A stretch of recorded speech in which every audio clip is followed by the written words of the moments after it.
I've been in search and rescue now for quite some time, and I've seen some pretty strange things in the parks that I work in. But one of my most memorable moments happened when I was called to search for a missing child. It was a sweltering summer day, about 5 years ago now, when we all got a call out to look for an older man who had wandered off the marked trail in one of our local parks during his morning walk. It isn't uncommon to get calls like this, so I wasn't surprised when the dispatch said that the subject was alone. What made this case different is that he was reported to be in his 80s. It's my policy to tell dispatch to hold off on sending us in if search times will go over 3 hours due to how many people are available for a search operation at any given time. But it seems they already had several crews out looking for this guy, and none of them were having any luck finding him. It didn't take long for me and my partner to find him, but when we did, my heart sank into my stomach when I saw the condition he was in. He was disheveled, collapsed on the ground with his hand digging in the dirt and leaves. He was murmuring to himself about something. I knew something wasn't right when I saw him. I couldn't make out what he was saying at first. His voice was muffled by the thick bag over his head. But soon enough, my partner tugged it off of him. Once we saw what he had done to himself, things finally clicked.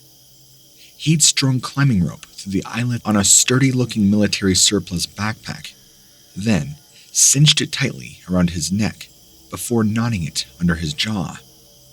We could see that there were 3 thick prongs that ran along the length of the rope where it met with each knot. So not only would this have strangled him, it would have also ripped through his neck as he thrashed around. Once we got the poor guy down and untied, I took a good look at what was inside of this backpack. Loaded with survival gear, heavy-duty flashlights, and other rations. But those weren't what concerned me. Inside one of the pockets were 4 pencils and a notepad full of scribbled words that did not make any sense. They seemed to be lists mixed with strange symbols and random letters.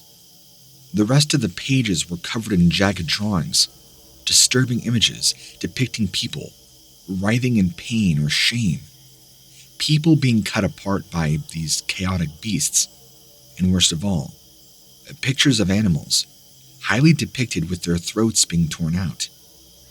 After we got the man safely into the ambulance, my partner and I searched through our database to see if anything matched up with what he had written. We couldn't find a single thing that made sense. So, we sent it off to a friend of mine at a nearby university for further analysis. About 30 days later, I get an unexpected call from him that left me feeling cold all over. Apparently, the scrawling was written in some sort of code, one that he claims is older than dirt, but still manages to stay as fresh as morning dew, if you can understand his hippie gibberish. He said he'd be happy to translate it for us, and would cover his expenses. He told me that most of the scribblings were lists of names, actually, but when he translated them, they came out to be Latin. He said the language used was a dead language, and was initially used worldwide, more so for ancient spells and curses, to medical journals or government documents. One name in particular stood out: Vulgarius Legionis. It meant something like Scourge of the Vulgar, and is apparently responsible for some pretty nasty stuff. That part creeped me out the most. The symbols buried between the lines. I don't know who invented these things or what they mean, and my friend called them sigils, but he says each one holds immense power over their respective domains whenever they are activated correctly. Forgive me, for my knowledge of black magic and things of that realm are very minimal. I can't be certain, but I think what got him was the weird, drawn over top thing, almost every single image. He told me that he would keep asking around about other signs that resembled this one, and also Try to find out more information about the mysterious Vulgarius Legionis. If you hear anything about this, please let me know, so I could pass it along as soon as possible.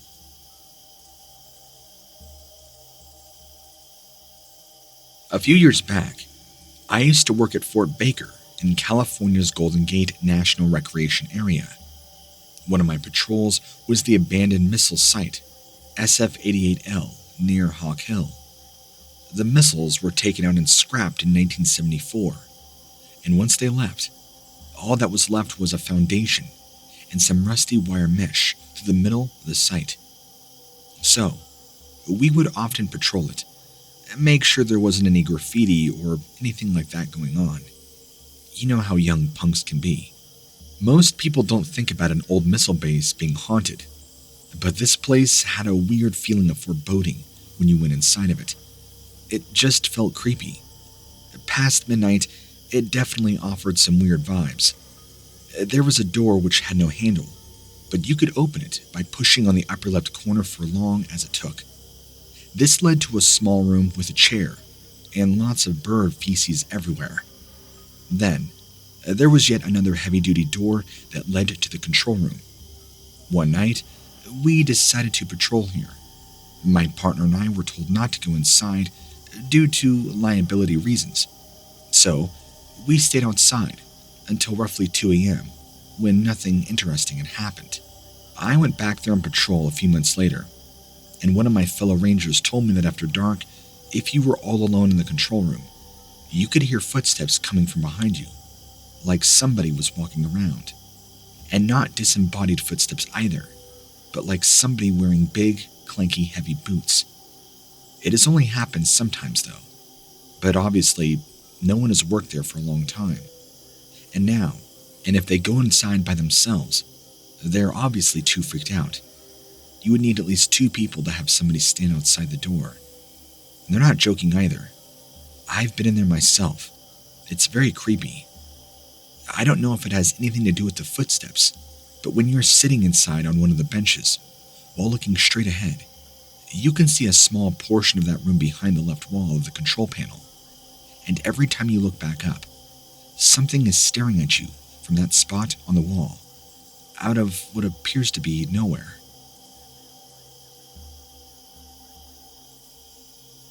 The year was 1991. I was a young, spry, and full-of-life park ranger. My partner and I were dispatched to a remote section of the park. The call was for a missing hiker, or so we thought. After driving, and I can't remember how long it took, we finally got to the area dispatch said the hiker was last seen in. It looked like an average day in the woods, if not for the fact it was raining pretty heavily. The trees themselves weren't moving at all, but the lack of wind and rain definitely was not helping things. We began searching, and what appeared to be a normal trail, when something caught me off guard that would change my life forever. Footsteps behind me. I turned around quickly, ready for anything that might have been there, to see nothing there again. My partner again heard it. We both looked around us to see who or what could be stalking us. The footsteps would continue behind us every so often, always just out of sight, yet they appeared to be getting closer and closer each time. Soon enough, my partner and I decided we should return back to the truck. For safety giving, nothing was showing up. We headed back down the trail and took a different path to get to the parking lot where our truck was initially parked at. We did not stop moving until we got inside and locking both doors. After leaving, we both began discussing what might have been following us that day, but came up short on figuring out anything other than it couldn't have been another person due to the remoteness of the area. And if it had been a person, they would have been soaked from the rain, no shelter. Whatever it was continued following me for the rest of that year, until one day, I decided to take my service revolver out with me on this particular path. I never had an issue with that again, so I guess I got lucky that time around. Was I having some sort of ghost following me? I don't know. It's sure interesting.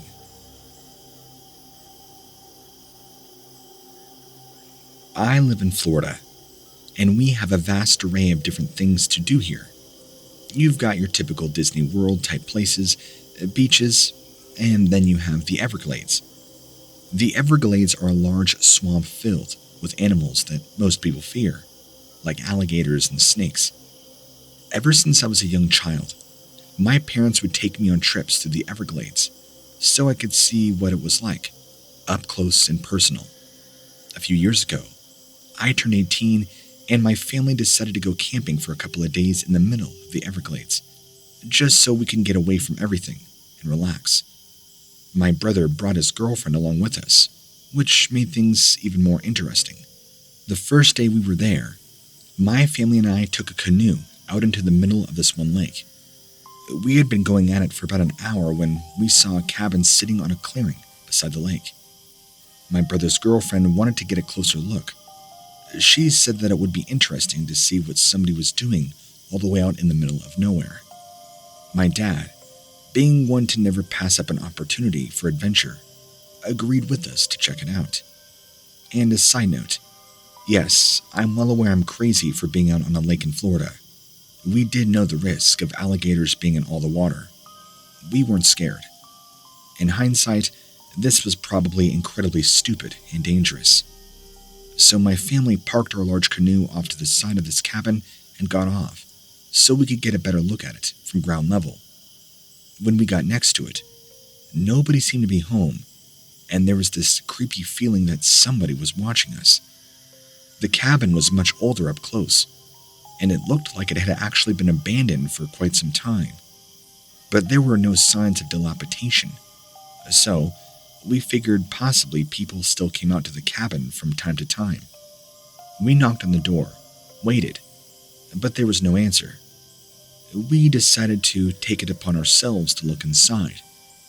When we opened the door, it creaked loudly. How cliché. My brother's girlfriend was a little spooked. Nothing seemed strange about the inside of the cabin, other than this very weird painting in the back.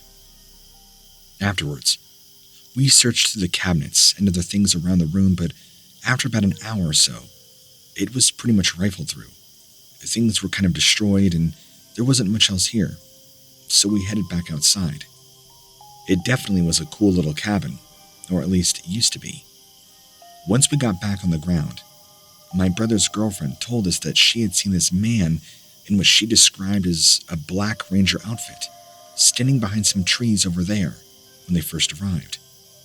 She said he just stood there watching them, didn't say or do anything. When I asked her if it could have been an actual park ranger, she said that they weren't wearing a traditional uniform, didn't have any of the equipment with them either, all of which is very strange, since usually they kind of resemble cops. You know, they carry guns and radios. As we're sitting out there by the lake talking, we could all of a sudden hear something. The sound of snapping twigs and labored breathing. At one point, we really started looking around, and my brother said he saw a man like the one his girlfriend described, standing just outside beyond the cabin. Only this time, he can hear him mumbling about things. When he looked up at him, he said that he was kind of covered in black, or so that's how he described it, like he was a solid black shape, and not so much having features like a person. It was terrifying for him. We got back in the canoe and rode all the way back to where we originally started, going back to our car. All the doors had been open, even though the car was clearly locked. My brother's girlfriend insists that it was the ranger guy, and insists on calling him the ranger thing, because she doesn't want anything to happen to her. I think this story should be kept alive just so people can know that there are creepy things out there in the wild too, not just at campgrounds or other well-developed areas. I wouldn't doubt that a lot of people have seen something similar, followed suit with park regulations due to their fear of being reprimanded for talking about it. As far as our ghastly apparition, I don't know.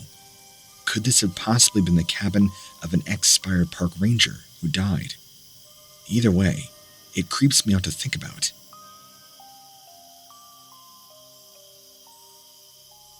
I worked in the forest service industry for a few years in my youth.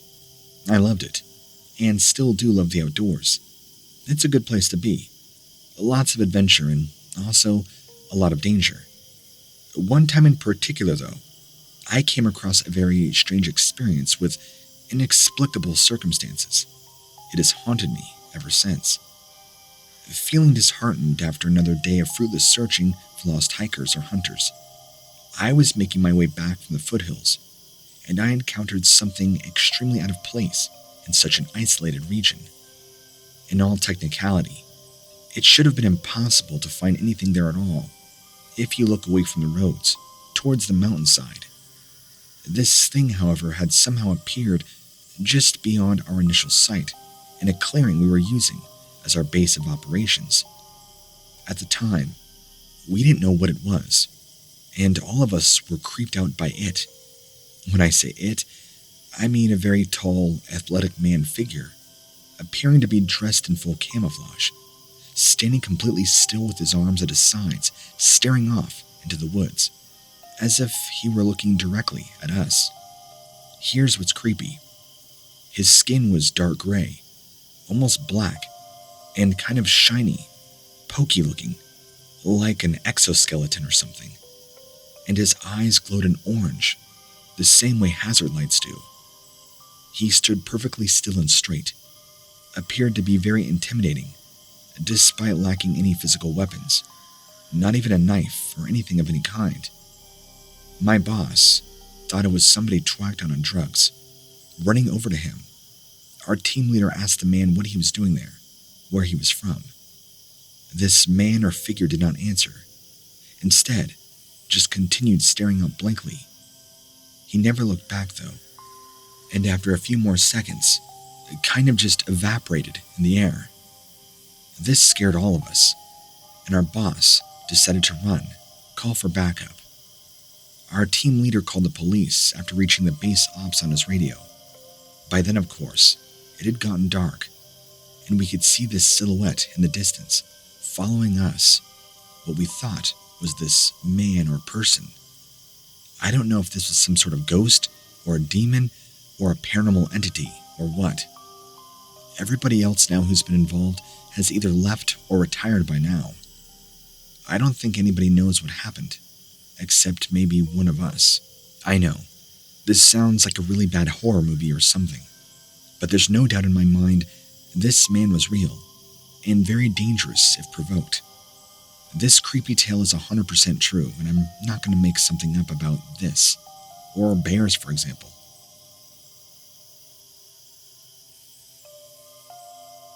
You know, after seeing everything I have, this sighting still stays with me. It's disturbed me ever since. I don't know why, but I feel it's important to share. I was patrolling the Appalachian Trail at New Jersey's Worthington State Forest, looking for a couple of campers who had been reportedly lost. This time, however, instead of finding someone trying unsuccessfully to find their way back down the mountain after dark, I found two young women huddled by a smoldering fire pit under an overturned log, wearing little more than just bare clothes, even though it was 40 degrees outside. When I approached them with my maglite, they screamed so loudly that all I could do was shine it on their faces while hurriedly telling them not to be afraid. They were hugging each other tightly, and I could see why they were visibly shaking. When I asked them what was wrong, one of the girls said something had been stalking them since sundown, and they had gotten lost and locked themselves down in this spot. And that's when she said she saw its eyes in the woods. After calming her down enough to understand what she was saying, I shone my light into the woods behind them, where they'd last seen whatever it was. I saw nothing but bushes and trees, although there was a quick rustling in some nearby leaves, so slight that I would not have heard it without all the absolute silence around us. Even the crickets were now silent. I could feel goosebumps rising up on my arms, even though it really wasn't that cold. The girl who'd spoken pointed deeper into the woods in that direction and whispered, "It's back there. Why don't you go see?" I was about to tell her it must just be a deer or a bear, but then we both heard the same noise again, only this time much closer. I shone my light in that direction, and as I'd feared, saw nothing but trees, which means whatever it was hiding. Curiously enough, though, the branches started shaking as something was coming through them, toward us very quickly. The girl who'd been talking pointed frantically at what she saw and screamed. Something emerged from behind the trees. It reminded me of a failed science experiment. It was reminiscent of a bear, but also like that of a person, with a very deep set-in face, sunken eyes and skin that looked very unnatural, like it had been peeled off and sewn back on. It moved towards us fast, cautiously, kind of sniffing the air, curiously approaching. I just told the girls to get up and run. I drew my handgun, but when I turned to look at them, to yell to run again, they were both crawling over each other, trying to run. This creature stopped immediately. They became silent, refusing to leave while staring at me. I told them to get going again.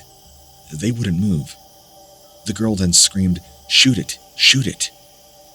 Then, this creature kind of scoffed, turned around and disappeared into the darkness, snarling and making all sorts of nasty growls as it left. The girls finally calmed down after that, asking me what it was, but I had no idea. I told them we should head back to our campsite. Even though they were half-dressed, at least there'd be people around us to help if that thing came back. I walked them back to their campsite. Didn't see any sign of anybody else being there. I told them if they'd be okay if they huddled together by the fire and wait for me for a while I tried to go look for their friends or family, since they weren't responding, and I assumed by the amount of tents that were at their site, they were certainly not alone. They were still visibly shaking as I left. Something happened to them out there. I assumed they were with another group of hikers, probably their family. They must have got separated, turned around, lost, and then this thing chased them. I immediately contacted authorities, let them know what I'd found and not mentioning a word about the animal I'd seen. I informed them that I believed they were nearly attacked by a large bear. I never did find any evidence of their family or party that they had come with. There are still things about that night that still don't make sense to me, as somebody who's seen a lot of strange things that really defy the imagination.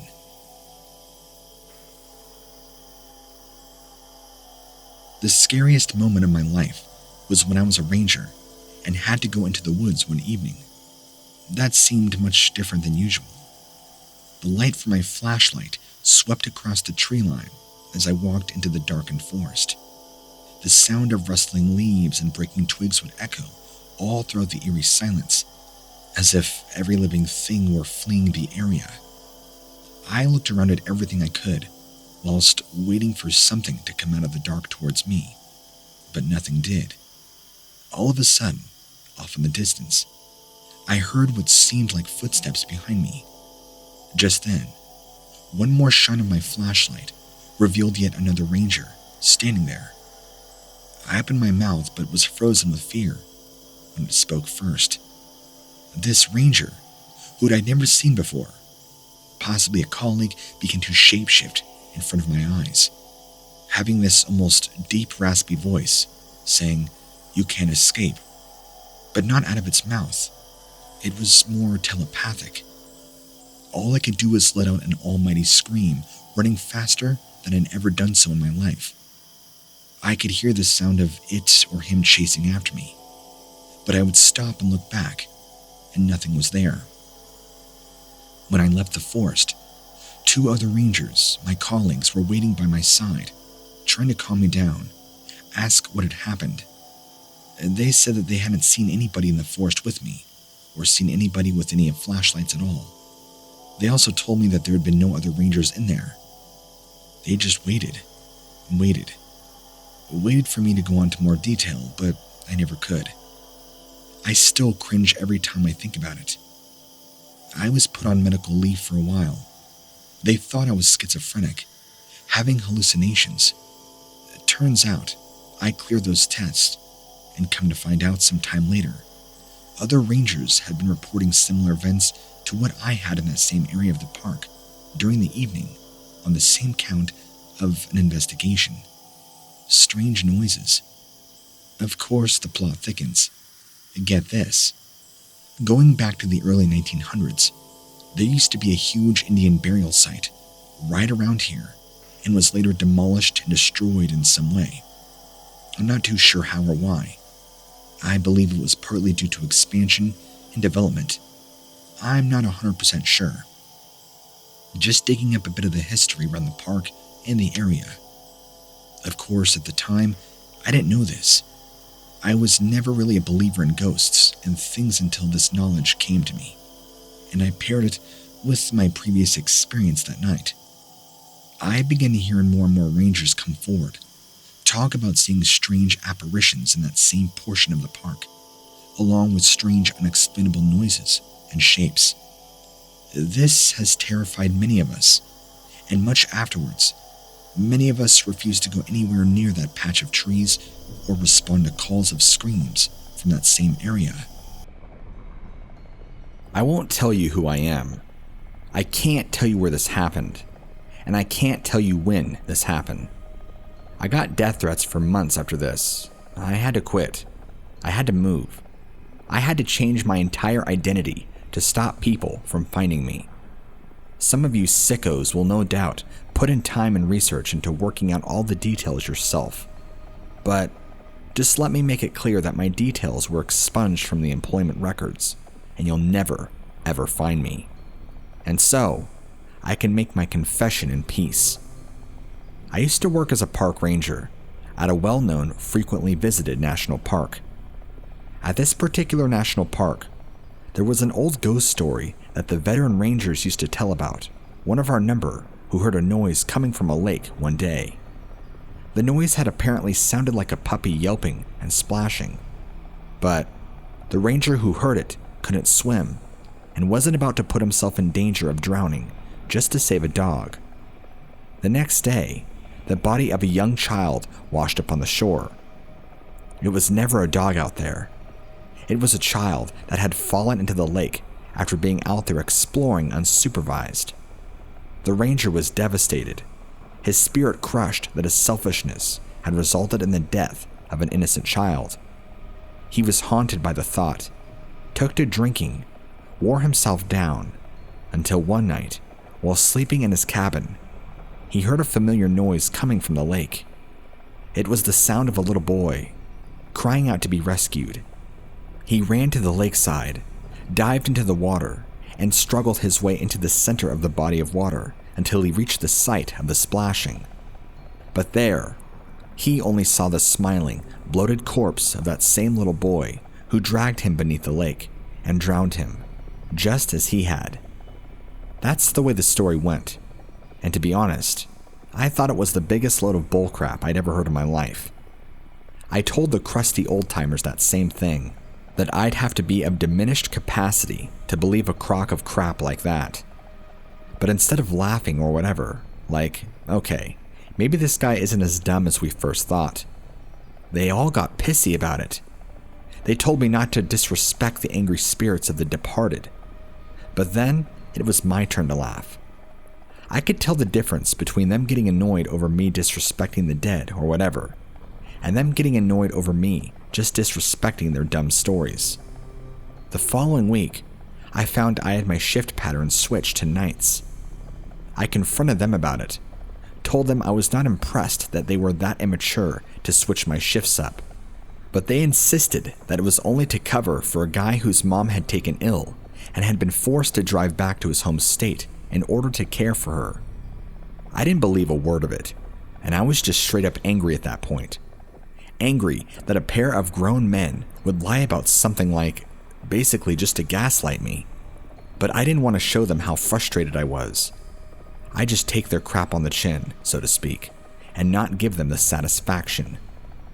So, The first night I'm there in the lakeside cabin, I'm settling in to prepare for a long night of utter boredom, brewing coffee, and playing dumb games on the phone, when I hear something from outside the cabin.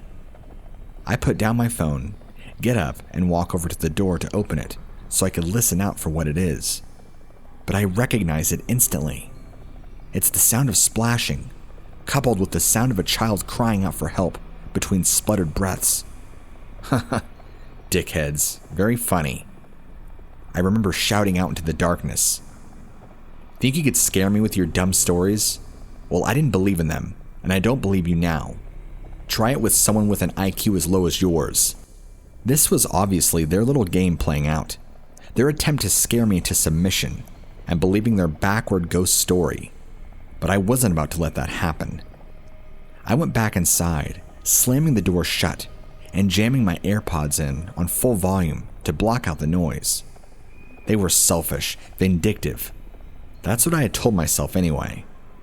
But apparently not determined enough to keep playing that sound from whatever speaker system they'd set up around the cabin. Because when I paused my music, like 20 minutes later, the noise was gone, and all was quiet again. The next morning, just after sunrise, I pack up my stuff and prepare to leave the cabin. I was so exhausted and irritated by the prank they pulled. I wasn't prepared to wait for them to arrive. I figured if I did, I'd be so angry at seeing them, I might have knocked some of their teeth out. That, of course, would get me fired, and I simply could not afford that. Not with the economy in the state that it was. But as I'm walking to my truck, something catches my eye from the lakeside. Something small and sodden that the gentle waves of the lake lapped against. I turned to look and saw what it was, and when I did, I dropped my bag in pure horror and disbelief at what I was staring at. It was the body of a child, face down in the dirt. I pulled out my phone, dialed 911, and basically screamed at the operator for an ambulance to get out to the place I was based at. They had to send a helicopter in the end, but before it showed up, the two crusty old rangers rolled up in their truck, and their eyeballs almost fell out of their head when they saw me trying to perform CPR on the dead kid. I tried, and tried, and I tried, but he was gone, long gone, and it was all my fault. I ended up word vomiting about what happened the night before, telling them everything, how I thought the whole thing was a part of a prank, part of the punishment for not believing their story. They claimed to have no idea what I was talking about, which angered me even more. But when they asked me why I didn't help the kid, I flipped. I rushed one of the older guys, tackled him, and beat the living hell out of him before I was dragged off and talked back down to earth. But I couldn't ever really calm down, not until the chopper arrived and put that kid's body on a stretcher. The paramedics seemed furious that there was no one to save. I remember one of them explicitly shouting over the din of the rotor blades that the kid's been dead for hours when they took off, and I drove back to go on indefinite paid leave. I thought that might have been the end of it, and that I'd have the time and space to get over what happened. But I didn't have time. Someone leaked information on what had happened. I don't know if it was that old-timer I decked, the other ranger, or the paramedics. But somehow, someone got a hold of my contact details, and the threatening calls began. I'll never forget the night my girlfriend answered the phone in our apartment, saying hello in that happy, chirpy way she always used to. I watched as her face went from all smiley to neutral to downright horrified. It was the first of many death threats, the first of many, many calls, handwritten letters and emails that told me I was an awful person, that I didn't deserve to live, that I was dead to the world the night I let that poor, innocent young boy drown in the lake, when his lungs filled with water and the death spasms racked body. He wasn't the only one to die. I died too. Needless to say, she wasn't my girlfriend for much longer, and I don't even blame her. There aren't many people who could handle that kind of abuse, and I only got through it myself by the skin of my teeth. And so, that led me to where I am today. I live alone, in a state far, far away from that national park, where I allowed a child to drown. I legally changed my name, changed my entire look, so no one from my old life would be able to recognize me. I went through an intense period of transformation. The old me is a ghost, as good as dead, dust in the wind, and no one will ever find me.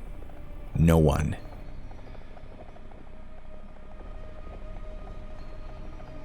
I've worked in the U.S. Forest Service here in Texas for just shy of 10 years now. I love my job, and it's rare for anything particularly creepy or scary to occur. But, having worked for this job for so long, I do have my fair share of stories I can share that might just make the hairs on the back of your neck stand on end. For example, we sometimes get jaguars hunting in the forest here, a particularly scary big cat, and that's because of what they do with their prey once they're caught and subdued. So, just picture the scene. You're walking through the trees on some bright sunny day, when all of a sudden, you start to smell something rotten. You look around, but there's nothing to be seen. Just the picturesque view of the pines and the sound of birdsong floating through the green. Then, something hits the top of your head. Something wet. You place a hand on the top of your head, feeling something cold and slimy dribbling through your hair. You bring your hand down to see what it is, hoping it's not bird crap, only it's something way worse. It's blood. You look up, and hanging up in a tree, just a few feet above your head, is the mutilated, half-eaten corpse of an animal. Guts torn out, skin shredded, face half-eaten with hooves or paws missing, with broken pieces of bone protruding from cracked limbs. It seems utterly bizarre, but the jaguar has good reason for doing all this heavy lifting. If the jaguar does not bother to hoist its kill into the tree, it risks losing its meal to other more ground-based predators or scavengers. Creepy, yeah, but that kind of natural world stuff is nothing compared to some of the other stuff I've encountered during my time in the Forest Service. So, this other time, I'm on a routine walkthrough on some of the trails to make sure all the directional signs and information markers for tourists are all in order. There's a large rock protrusion about 100 meters off this trail, like this big sandstone boulder that juts out of the earth, that is kind of like a shallow cave carved out on one side, that had been worn away from thousands of years of wind erosion. As I get close, I see a guy in what I first thought was camouflage hunting gear, hanging around the entrance. I call out to him, just some friendly greeting, nothing threatening, and he turns to look at me. Only he doesn't say a word. He just runs off through the trees. I start getting worried about what he was doing in the cave, terrified he's left a body or something there. And honestly, I thank God he hadn't. But it seems like he did leave something behind. I mean, I'm not 100% sure it was him that did this, and I've often considered the possibility that it was him that happened across this little find first, and seeing me, got the idea in his head that it was me that left the thing there. He got that idea into his head, saw me, and freaked. But when I walked into that little cave and shined my flashlight around, I saw something that would completely explain why he was so quick to run away, whatever his motivations were doing so. Teeth.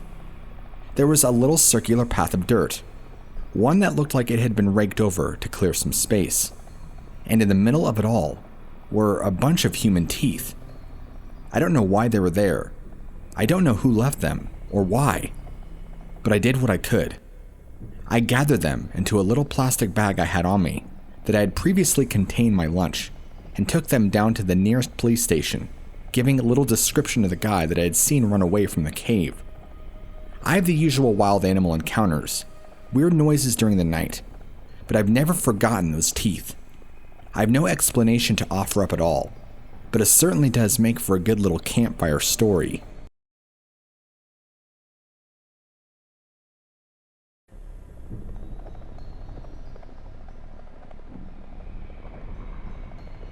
Back in 1999, I used to work as a park ranger over at Yosemite National Park. It wasn't a job I ever really saw myself doing. The fact was that, until my busted knees had to stop playing football, the NFL was all I ever dreamed of. I was obsessed. It was football in the morning, football in the afternoon, and at night, I used to dream of football.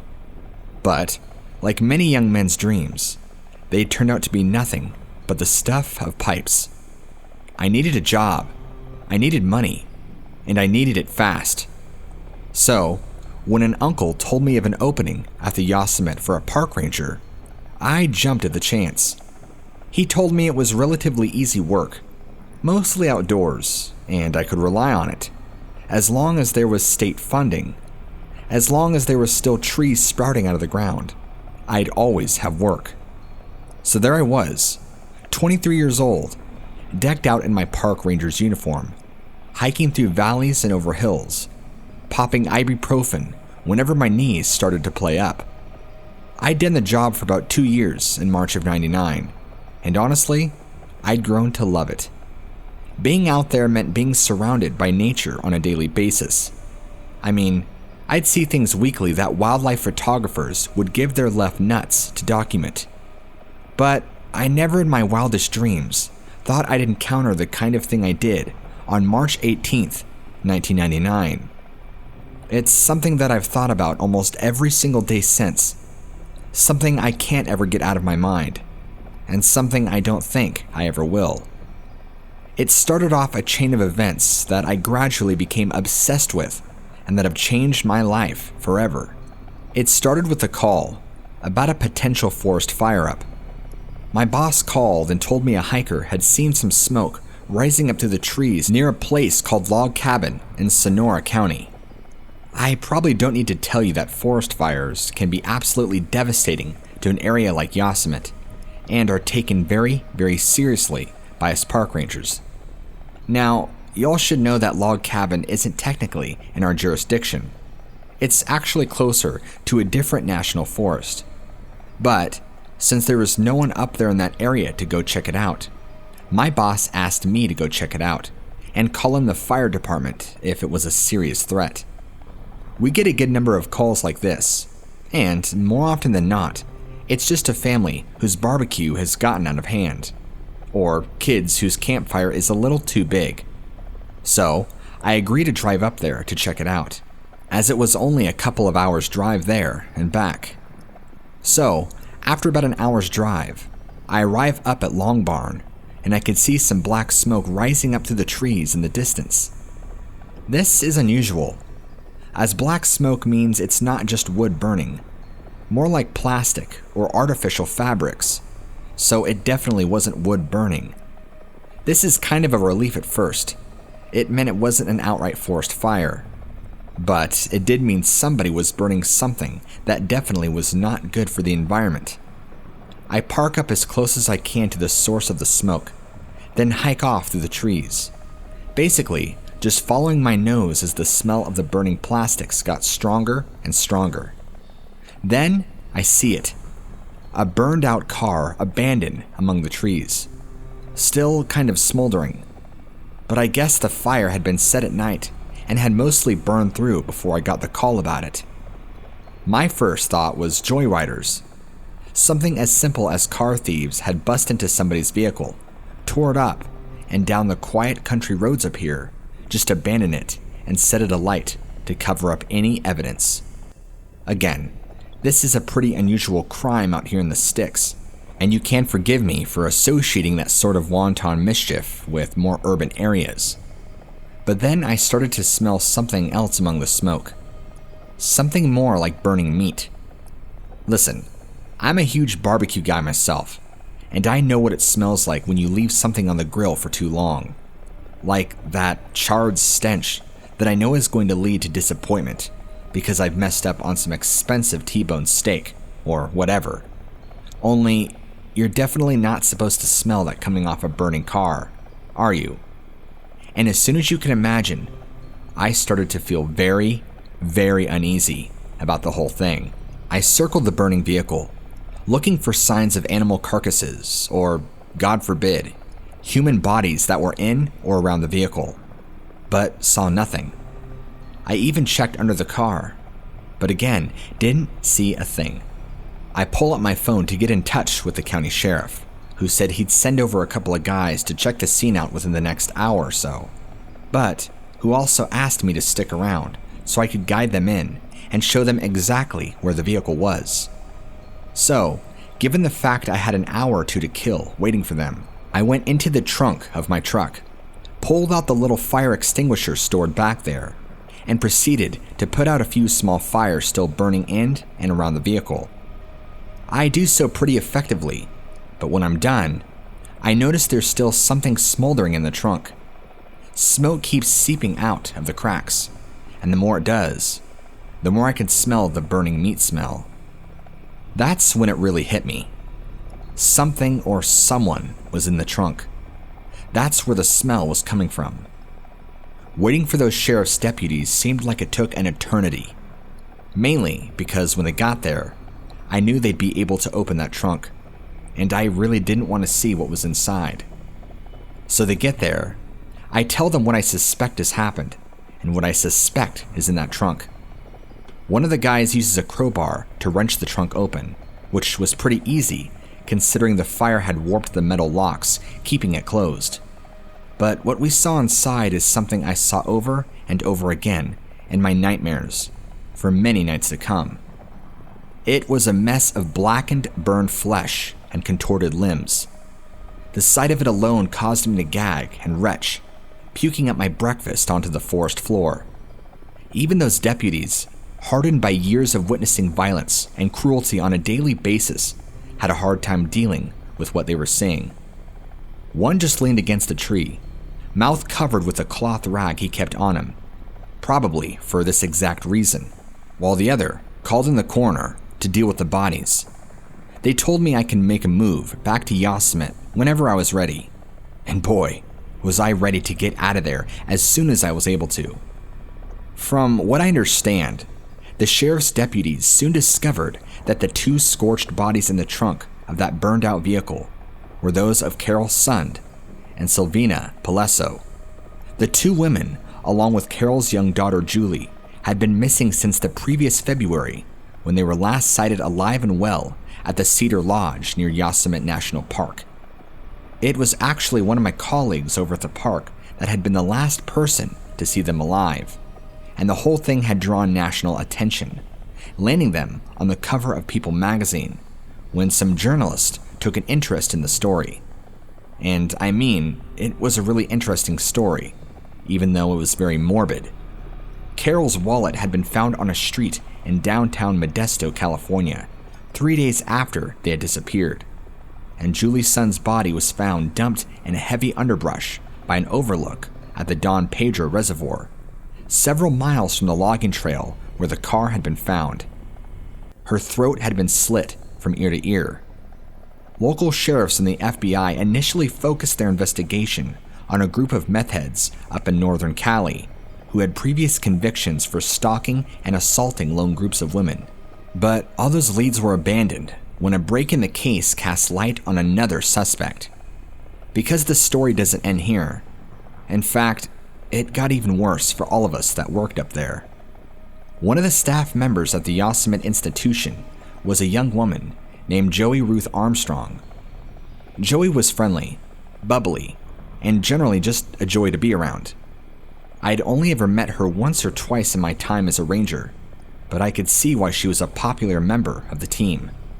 She loved nature, and she loved her job, even more passionately than most others on our staff. But in July of the same year, 1999, Joey had made plans to spend a weekend visiting friends down in Sausalito. Team members who lived in the log cabin she shared with them in Yosemite Village said their goodbyes, wished her safe travels, and watched as she wandered off among the trees to catch a ride down to Sausalito. But a few days later, when she was due to return to the village, she didn't show up. She'd actually left some contact details with the team, just in case they needed to talk to her, but when they followed up with a call to check up on her, her friends told them she hadn't actually arrived to spend the weekend with them, and that they were starting to get worried.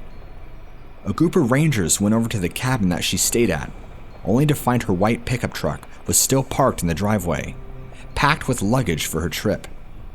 Having decided to begin their search in the immediate area, the rangers split up into smaller groups. They trudged through dense brush, watching for rattlesnakes and looking for signs of their missing coworker. Then, after only a short while of searching, they apparently spotted footprints, broken saplings, trampled ferns and grass, all signs that someone had recently ran, or perhaps even been chased. That's when one of the rangers noticed something metallic, glinting in the sunlight just a few feet away. It was a keyring, lying in a shallow ditch. It was the sighting of this keyring that led to them spot something else. It was a dead body. It had on the white t-shirt and blue jeans that Joey had been wearing the day she left.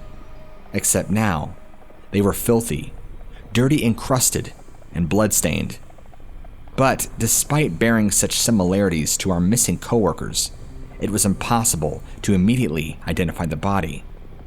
That was because whoever had killed this person had also taken the time to cut off the head, decapitating it completely. For those of us that worked in and around Yosemite, Joey's murder meant that the nightmare of those burned bodies, the nightmare we'd all try to forget about, had come back with a vengeance. The killings were made even more disturbing to us by just how rare it was for anything like that to happen in this area of California. According to one of the older rangers, the last known murder to occur inside Yosemite's boundaries happened 12 years earlier, in 1987, when a guy pushed his wife off a cliff in order to collect on a life insurance policy. As you can tell, I've thought about this whole thing and researched the various murders a whole lot, and I've discovered that the chances of being murdered in one of our nation's national parks is about 1 in 20 million. Basically, you have more chance of drowning in your own bathtub. So please, don't think this is an actual thing. People don't just hang around in the woods waiting to ambush unwary hikers. In the months that had followed the discovery of those burned bodies in the trunk of the car, the cops had almost no luck in finding a suspect. And honestly, we didn't expect Joey's murder to be any different. But, unbelievably, in the immediate aftermath of her killing, local authorities got lucky thanks to a witness statement given by one of our coworkers. They had noticed a blue and white 1979 International Scout parked near Joey's cabin on the night of her death, and the cops put out an APB right away. Then, a few days later, 2 park rangers spotted a vehicle that looked remarkably similar, parked on the shoulder of a highway not too far away. What happened next was truly bizarre. I spoke to the guys who found the truck, who said they searched around it for a while until they came across a guy sunbathing, completely naked, at a nearby riverbank. They asked who he was, and he told them that he was a handyman at the Cedar Lodge, some vacation homes built close by, and that his name was Cary Stainer. The guy seemed kind of embarrassed that he'd been caught in the nude like that, and quickly left the area. But my coworkers immediately called the encounter into the local cops, who showed up and compared the tire tracks left by the truck to those left at the scene of Joey's murder. They came back as exactly identical. A few days later, the same weird guy was taken into custody while he was visiting some nudist resort over near Sacramento. When they took him into custody and interviewed him regarding Joey's murder, he confessed. Just straight up confessed. Then, also confessed to the fact that he'd murdered Carol, Sylvina, as well as Carol's daughter, Julie. The FBI were called in for additional questioning, and it was then that Cary Stainer told them all about how he had fantasized about hurting women ever since he was a child, and how he had been completely unable to silence the voices in his head that told him to kill them. For 5 whole months, this absolute psychopath had been living right under our noses, hiding in plain sight. He'd been chilling up at the Cedar Lodge, doing his job, eyeing up potential victims under the pretense of being a friendly, little kooky local handyman. From what I can gather, no one had suspected him of anything to do with the disappearance of Sund Palesso because he had just seemed way too nice. Too much of a regular dude. That and the Steiner family name had been in the news before, for a reason that led investigators to believe there was no way that he had it in him to do something so terrible. You see, many years before, when Carrie was just 11 years old, his younger brother, 7-year-old Stephen, disappeared without a trace one afternoon while walking home from school on his own. This devastated the family, causing a huge rift between Carrie and his dad. Eventually, Stephen escaped captivity after 7 long years as the sex slave of Kenneth Parnell, a convicted pedophile and former employee of the Yosemite Lodge inside the national park. He became a celebrity of sorts. There was national newspaper and television coverage, as well as a book and a TV miniseries chronicling his years of abuse. Whether or not that whole thing shaped Carrie into the violent psychopath he eventually became is something I don't think anyone will be able to properly determine. But shortly after, Carrie began to claim he'd seen Bigfoot. Yes, the 8-man thing that's said to inhabit the woods of the Pacific Northwest. He was well on his way to being completely detached from reality. At his trial in 2002, Steiner pleaded not guilty by reason of insanity. His lawyers asserted that the entire Steiner family had a history of sexual abuse and mental illness, manifesting itself not only in the murders, but also his obsessive-compulsive disorder, his obsession with cryptids, specifically Bigfoot, and his request to be provided with obscene images in return for his eventual confession.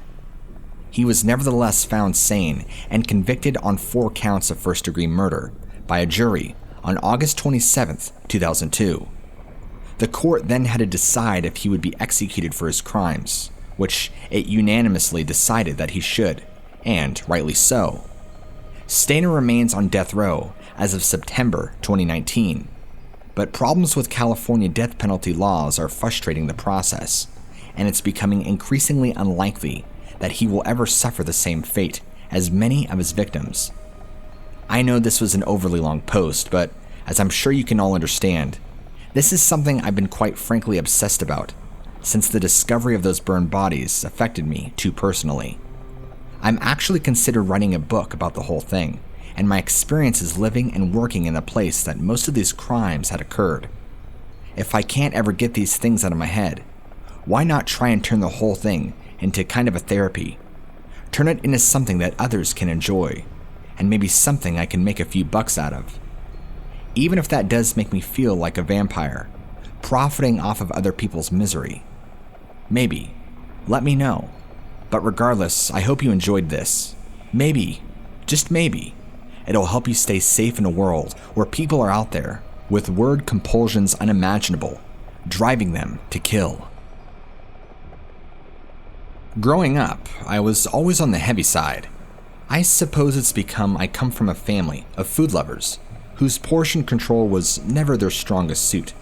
It was all TV dinners and sedentary hobbies, so it's no wonder we were all of a certain size and shape. But it's always bothered me.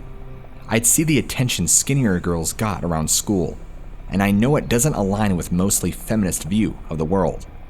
I wanted that to be me too. So, a few years back, I started my own personal weight loss journey. Not so much so that I could fit society's view of what beautiful is, but so that I could have confidence in myself and in my body. I wanted to look good for me, and if that helped me land a hot guy, then cool. This is how I ended up taking up hiking as a hobby, and why I spent so much time around Acadia National Park up here in Maine. The views up there also allowed me to indulge another hobby of mine, photography. And sure, my pictures don't make it any further than my Instagram account, but still, it's something that brings me a whole lot of joy. Sometimes I drive up there with friends, but they couldn't commit to those long trips all the time. So there were times when I'd have to go up to Acadia alone in order to get my few hours of exercise in. So I'm hiking the trails up there, taking pictures of the way, with the sun glinted off the ocean through the trees, messing around with filters, you know, the usual photography stuff. I thought I'd managed to get this one amazing shot, something that was bound to get a whole bunch of attention on Instagram, when I hear a voice sounding from behind me. Lovely day for it, huh? It was a man's voice. Friendly sounding, but still, the shock of hearing it so suddenly made me jump. I turned, seeing a man in a park ranger uniform, the hat, the little shorts, the whole getup, walking up the trail behind me with those sort of trekking poles in his hand. Yeah, gotta make the most of the nice weather here in Maine, and it's super rare. I tried to sound as cheerful as possible, but I won't lie, I didn't really want the attention, at least not from an older guy like that, who'd also managed to ruin the composition of the photograph I was in the process of taking. I know that makes me sound unfriendly or whatever, but honestly, sometimes us girls just prefer to be left alone. But he continued to make conversation in that super annoying way that some people do.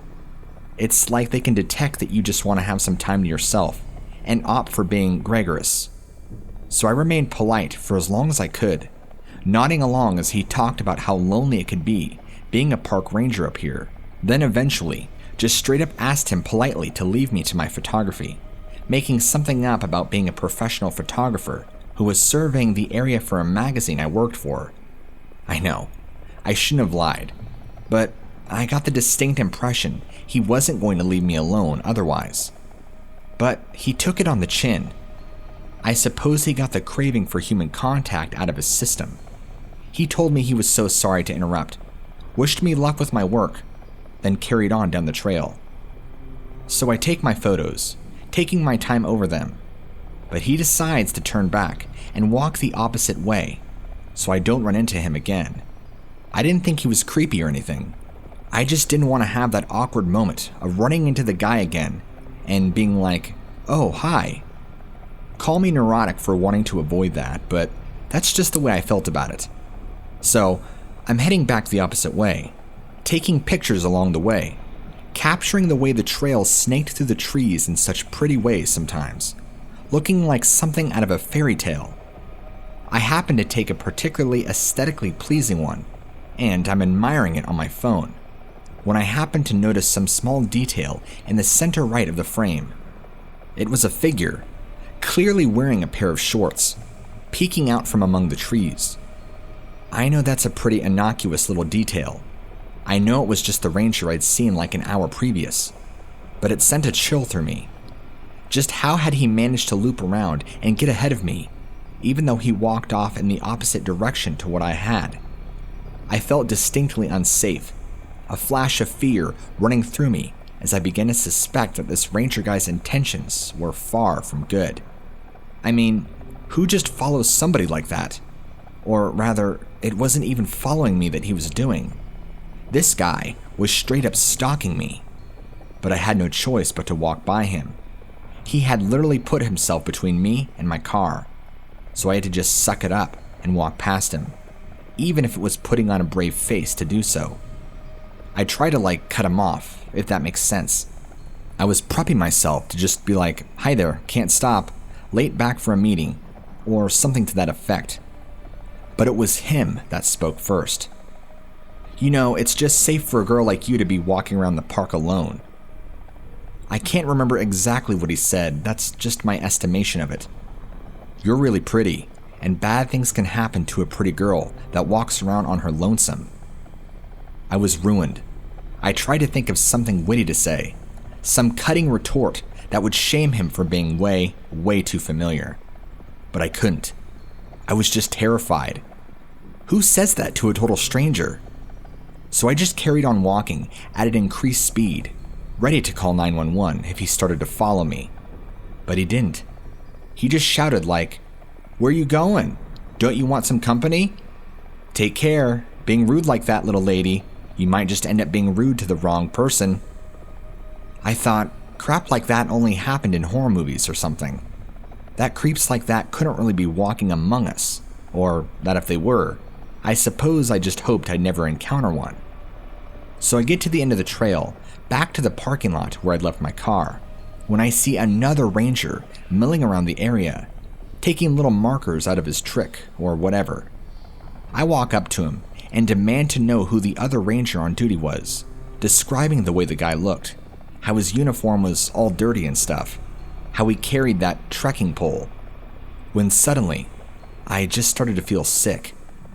This other ranger, his uniform looked almost nothing like the guy back in the woods. It was clean, pressed, and starched. A lighter khaki color with different styles of patches on it. Same kind of Maine Park Service kind of thing, just different looking. I knew what he was going to say before he even said it. There was no other park ranger on duty at the time. He was the only guy in the area, and no one else should have been wearing a ranger's uniform. He saw the look of horror on my face, that nauseous, shell-shocked look, as I realized just how much danger I'd been in walking around with that guy on the loose. I told him everything, but I didn't stick around to see what came of it. I just got in my car and down back north towards Ellsworth, and it took me a long, long time before I was able to go back to Acadia, even with friends. And I make a point to just never, ever go to secluded places like that alone now. It's just not worth the risk of running into someone like that. Someone willing to dress up in order to trick young women into feeling safe, when in reality, they may well have very, very different intentions